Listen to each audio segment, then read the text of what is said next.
सत्यानाश, कुमारी लड़की होकर माँ बनते शर्म नहीं आई। एक छोड़ दो दो लड़कियों को जन्मा है कलमुही ने। रत्ना, इन्हें किसी जोहड़ कुएं में फेंका बेटा। तेज बारिश हो रही थी और बिजलियां कड़क रही थी। रत्ना जुड़वा बच्चियों को लेकर जैसे ही मंदिर के सामने से गुजरने लगा, बच्चियां अचानक बिलक बिलक कर रोने लगी।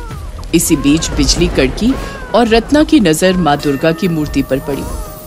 रत्ना के कदम वहीं ठहर गए और वो सोचने लगा, क्यों ना बच्चियों को देवी माँ के सहारे छोड़कर भाग चलूं।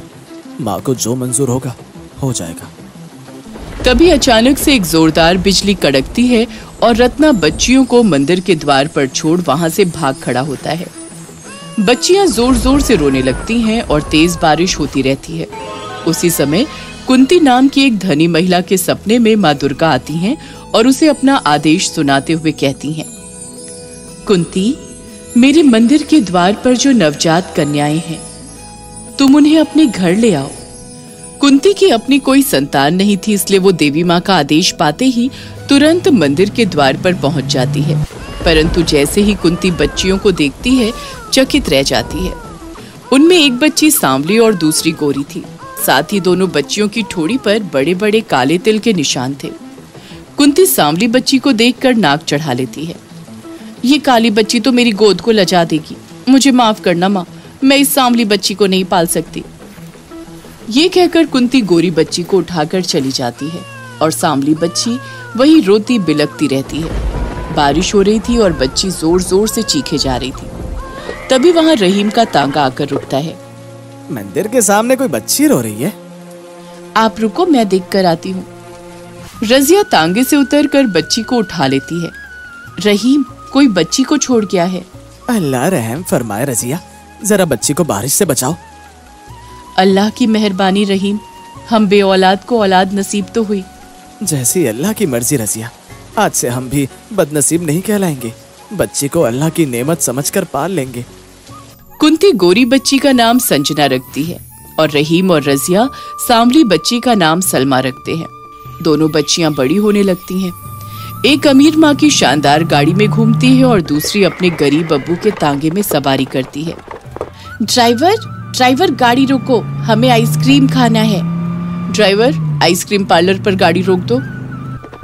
अब्बू जरा तांगा तो रोको। क्यों, क्या चाहिए बेटी? अब्बू, मुझे मटन कीमा गोलगप्पे खाने हैं।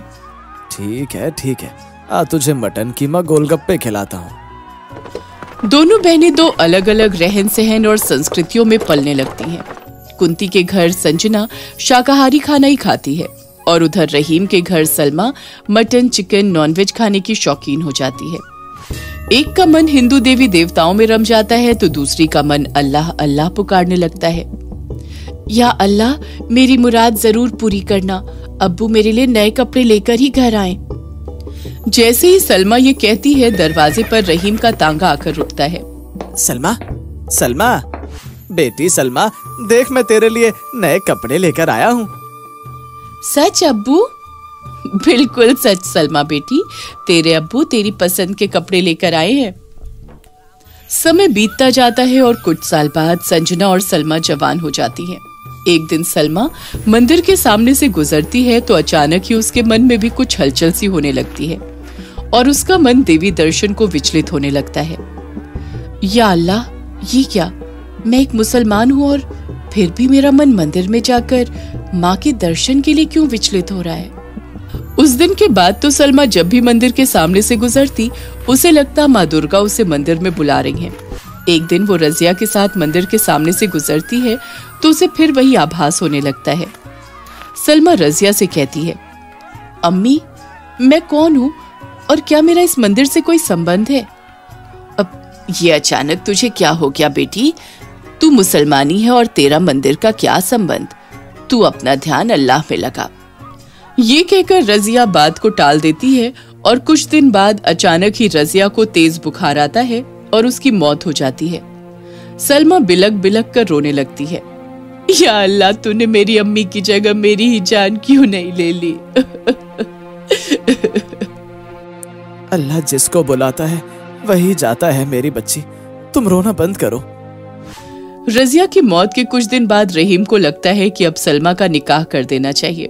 इसलिए वो सलमा की शादी करने का फैसला करता है। सलमा बेटी, मैंने तुम्हारी शादी करने का फैसला किया है। अब्बू, ये आप क्या कह रहे हैं? आपका ख्याल रखने वाला भी तो चाहिए। तो उसकी चिंता मत कर बेटी, उसके लिए तो अल्लाह ताला है। रहीम सादिक नाम के लड़के से सलमा का निकाह कर देता है। सादिक लोहार का काम करता था और उसकी लोहे की चीजों की एक छोटी सी दुकान थी। वो सुबह दुकान पर जाता और शाम को ही घर आता। सलमा, अरे ओ सलमा, सुनती हो? हाँ, सुन रही हूँ, कहिए क्या कहना है। आज दुकान पर हमारा लंच जरा जल्दी पहुंचा देना। जी ठीक है, पहुंचा दूंगी। रजिया के जाने के बाद रहीम भी बीमार रहने लगा। सलमा अपने ससुराल चली गई थी और उसकी देखभाल करने वाला कोई न था। इस हालत में एक दिन रहीम की तबीयत बहुत बिगड़ जाती है और उसे अस्पताल में भर्ती होना पड़ता है। अब्बू, आप घबराइए मत, डॉक्टर ने कहा है कि आप जल्दी ही ठीक हो जाएंगे। पर ऊपर वाला डॉक्टर तो नहीं चाहता ना कि मैं ठीक हो जाऊं। बेटी, मेरे सीने में एक राज दफन है जिसे लेकर मैं मरना नहीं चाहता। कैसा राज अब्बू? यही कि तू मेरी अपनी बेटी नहीं है। मैं ये राज छुपाकर दोज़ख में नहीं जाना चाहता। ये कहकर रहीम मरते मरते सलमा को सारी सच्चाई बता देता है। रहीम मर जाता है और ये सच्चाई जानकर सलमा फूट फूट कर रोने लगती है। अब्बू, मुझे ये बात ना बताते तो अच्छा था। मैं हिंदू हूँ या मुसलमान, आखिर कौन हूँ मैं?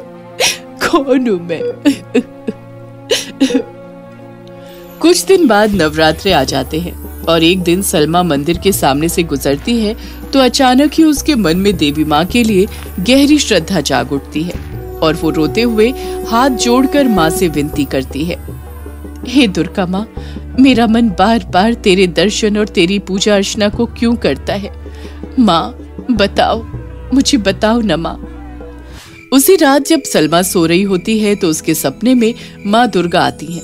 माँ सलमा से कहती हैं, सलमा बेटी, तुम नवरात्रों के व्रत करो और विधि विधान से मेरी पूजा पाठ करो। अपने स्वप्न में माँ दुर्गा के दर्शन कर सलमा गदगद हो जाती है और मन ही मन नवरात्रों के व्रत करने का संकल्प लेती है।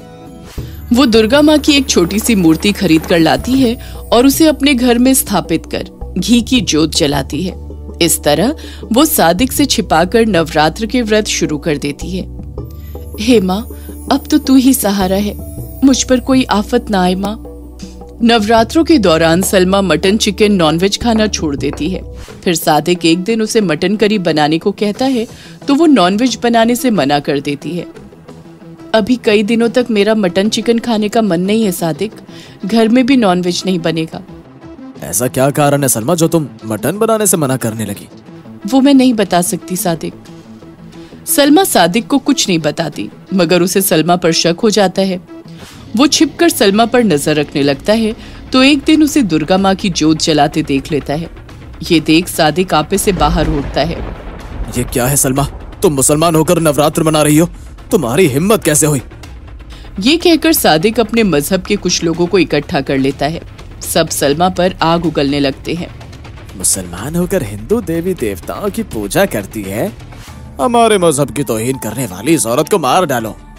ये कहकर लोग उसे मारना शुरू कर देते हैं, मगर वो किसी तरह अपनी जान बचाकर भाग लेती है और उसी मंदिर के सामने पहुंच जाती है जहां से रजिया ने उसे उठाया था। जैसे ही सलमा मंदिर के द्वार पर आती है, उसका सामना कुंती और संजना से हो जाता है। संजना सलमा को देखकर चकित रह जाती है। माँ, ये क्या? हम दोनों हमशक्ल और हम दोनों की ठोड़ी पर काला तिल, ये कैसे हो सकता है माँ? इससे पहले कि कुंती कुछ बोल पाती, माँ दुर्गा स्वयं प्रकट होकर कहती हैं, तुम दोनों सगी बहनें हो, इसीलिए तुम दोनों की शक्लें मिल रही हैं। ये सुनकर संजना और सलमा दोनों बहनें एक दूसरे के गले लगकर रोने लगती हैं और ये दृश्य देख सादिक और उसके मजहब के लोगों का सिर झुक जाता है।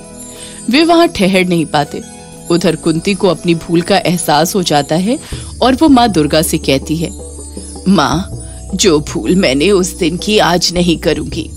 ये सुनकर दुर्गा माँ बहुत प्रसन्न होती हैं और उन्हें आशीर्वाद देकर अंतर ध्यान हो जाती हैं। उस दिन के बाद सलमा और संजना दोनों बहनें कुंती के साथ रहने लगती हैं।